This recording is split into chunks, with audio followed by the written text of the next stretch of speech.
All right, buckle up, everybody, because today we are diving deep into some essential Spanish expressions, the kind that'll help you navigate real conversations like a native speaker. We're not just talking about basic phrases here. We're going beyond the surface to uncover those subtle nuances and cultural context that make all the difference. You know what I mean?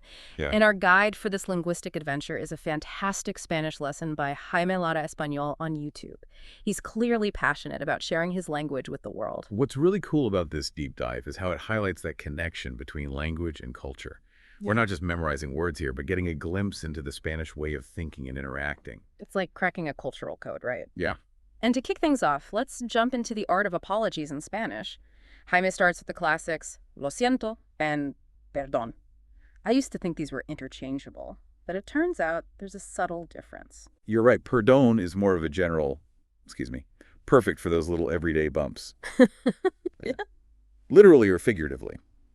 But perdona, while it also means, it's directed specifically at the person you're speaking to. So it's more personal.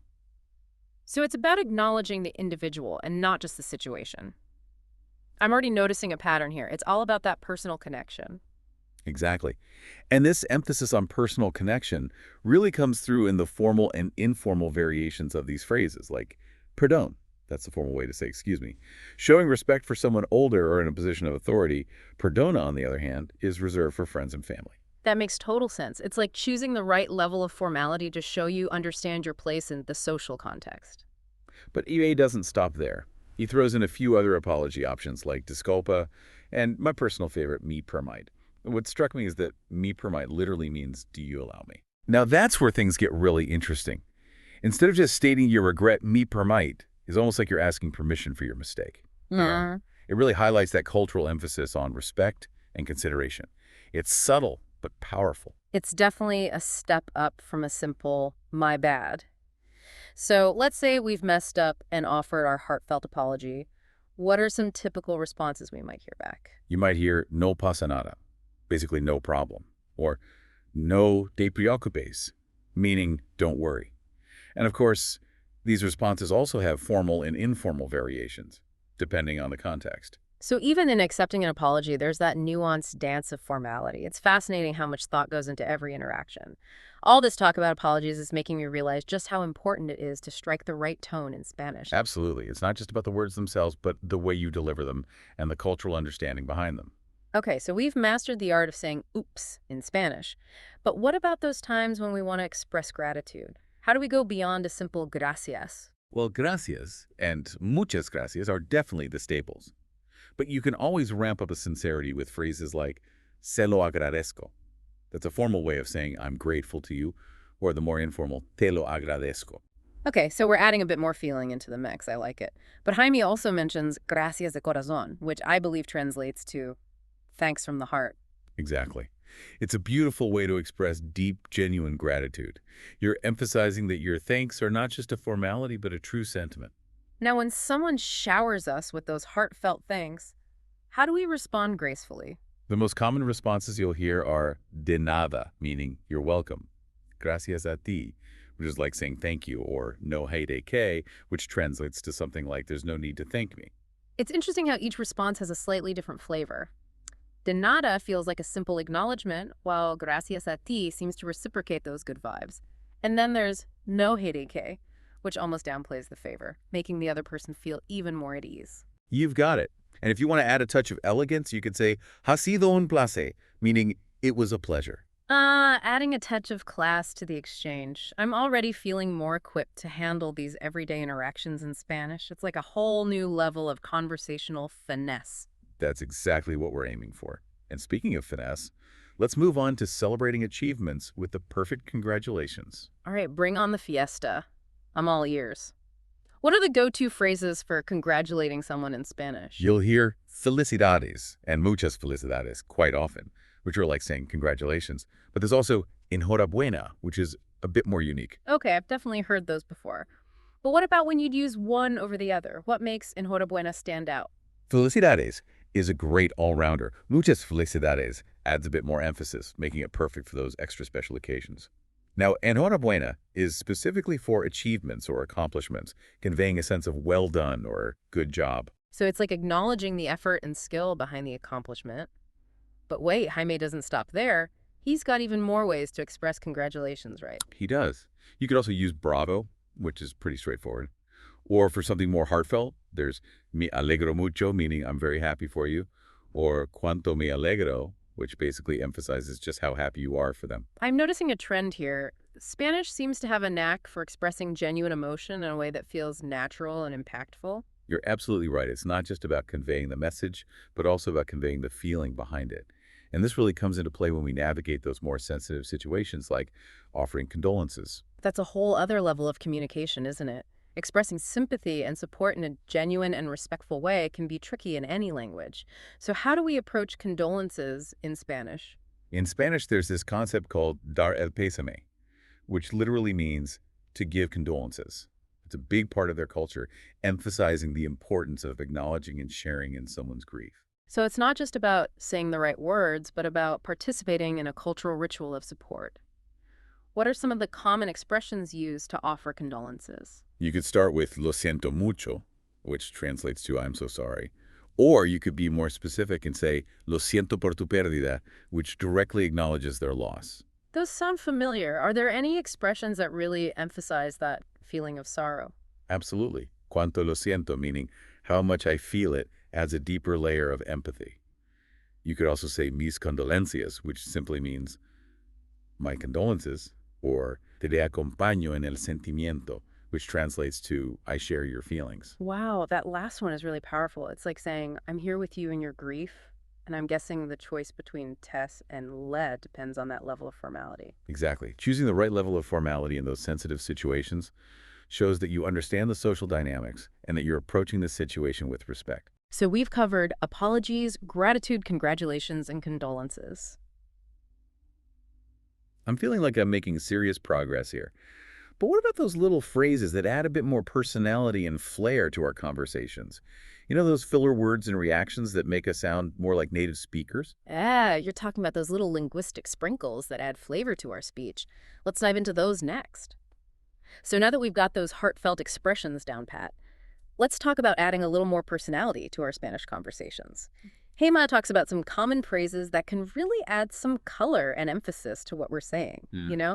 It's all about those little exclamations and reactions that make us sound more natural, more engaged. I love that idea. It's like adding those finishing touches to a painting, making it come alive. What kind of phrases are we talking about here? Well, think about those times when you want to express surprise or agreement or even just emphasize a point.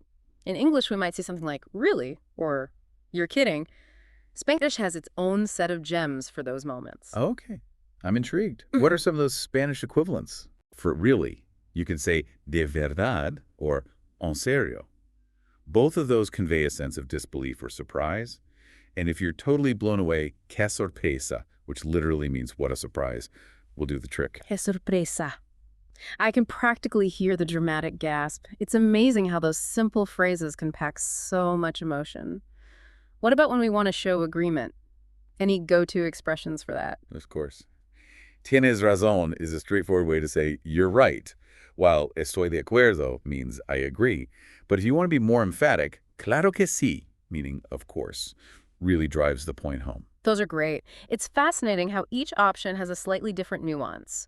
From a simple acknowledgement to a more emphatic agreement, I'm starting to see how these little phrases can really shape the tone and flow of a conversation. Exactly, and that's what makes language so dynamic. It's not just about conveying information, but about expressing our thoughts and feelings in a way that resonates with others.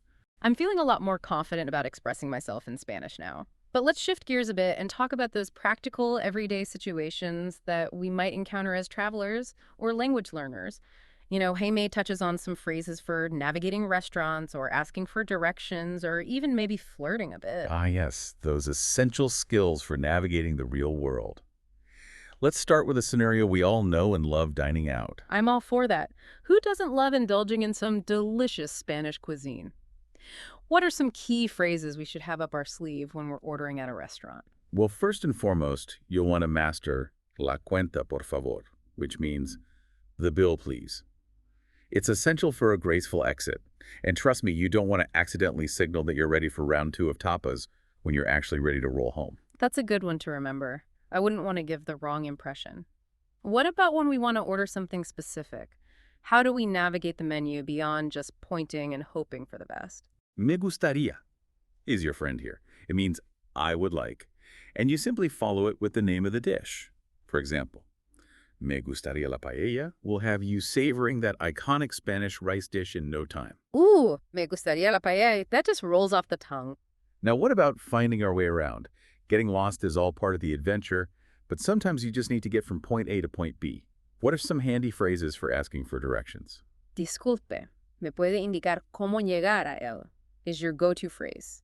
It means, excuse me, can you tell me how to get to, just add your destination and you're good to go. For example, you might say, disculpe, ¿me puede indicar cómo llegar a la Plaza Mayor? Disculpe, me puede indicar cómo llegar a la Plaza Mayor. Okay, I think I've got that one down. Now, let's be honest. One of the most exciting things about learning a new language is the potential for, shall we say, romantic encounters. Jaime even includes a few phrases for flirting in Spanish, which I have to admit I'm quite curious about. Of course. A little bit of romance is always a good motivator for language learning. A classic compliment is, eres muy guapo guapa, meaning, you're very handsome, beautiful. Just remember, guapo is for a man and guapa is for a woman. Eres muy guapo. I can already picture myself using that one. Now, if I want to take things a step further and ask someone out for a drink, what's the best way to phrase that in Spanish? ¿Te gustaría tomar algo conmigo? Is a perfect choice. It means, would you like to have a drink with me? Simple, direct, and hopefully effective. I'm loving these practical phrases. It's like having a linguistic toolkit for navigating all sorts of real-life situations. But as much as I love the idea of charming my way through Spain with my newfound Spanish skills, I know there are some potential pitfalls that language learners often encounter. You're absolutely right. Language learning is a journey, and there are bound to be a few bumps along the way. Jaime touches on some common mistakes that Spanish learners often make, and I think it's worth highlighting those to help our listeners avoid those same pitfalls. I'm all ears. I'm sure I'm making some mistakes without even realizing it. What are some of the things we should be extra careful about? One common mistake is mixing up the gender of nouns. In Spanish, every noun is either masculine or feminine, and using the wrong gender can lead to confusion or even some unintentional humor. Right. I can imagine accidentally referring to the table as feminine when it should be masculine. It's those little details that can trip us up. Are there any other areas where language learners tend to stumble? Verb conjugation is another big one. Spanish verbs change depending on who's doing the action and when it's happening, and mastering those conjugations takes time and practice. Verb conjugation, that's definitely a challenge. I sometimes get lost in all the different endings and tenses. Do you have any tips for tackling those tricky verbs? The key is to practice. The more you expose yourself to the language, the more natural those conjugations will become. And don't be afraid to make mistakes. It's all part of the learning process. That's reassuring. It's easy to get caught up in trying to be perfect, but I know that embracing those mistakes is ultimately what helps us grow. Any other words of wisdom for avoiding those linguistic landmines? Don't be afraid to ask for help. Whether it's a language partner, a tutor, or even just a friendly native speaker, having someone to guide you and answer your questions can make a world of difference. I love that advice. It's a reminder that language learning is a collaborative journey, and there are so many resources and people out there who are willing to help us along the way. And remember, the most important thing is to have fun with it. Learning a new language should be an enjoyable experience, not a chore. Embrace the challenges, celebrate the small victories, and allow yourself to be immersed in the beauty and richness of the Spanish language. Well said. This deep dive has given me a whole new appreciation for the intricacies of Spanish, and I'm feeling more motivated than ever to continue my language learning journey. That's fantastic to hear. And speaking of continuing the journey, let's wrap up this deep dive by exploring some valuable resources that can help our listeners take their Spanish skills to the next level. That's a great idea. I'm always on the lookout for new ways to immerse myself in the language and practice what I've learned. What are some of your favorite resources for Spanish language learning? Well, there are those popular language learning apps like Duolingo and Babbel. They offer interactive lessons, vocabulary building exercises, and even pronunciation practice. Yeah. They're a great way to build a solid foundation and get into a regular learning routine. Those are definitely handy for those quick study sessions on the go. But what about when you want to practice actually speaking the language and having real-time conversations?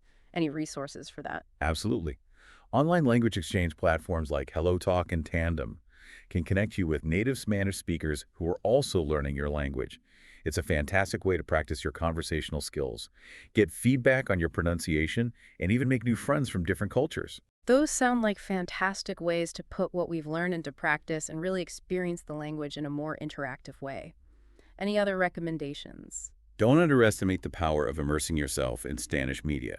Movies, TV shows, music, even podcasts can do wonders for your listening comprehension, vocabulary, and overall feel for the language. I love watching Spanish movies with subtitles. It's like a treasure hunt for new words and expressions.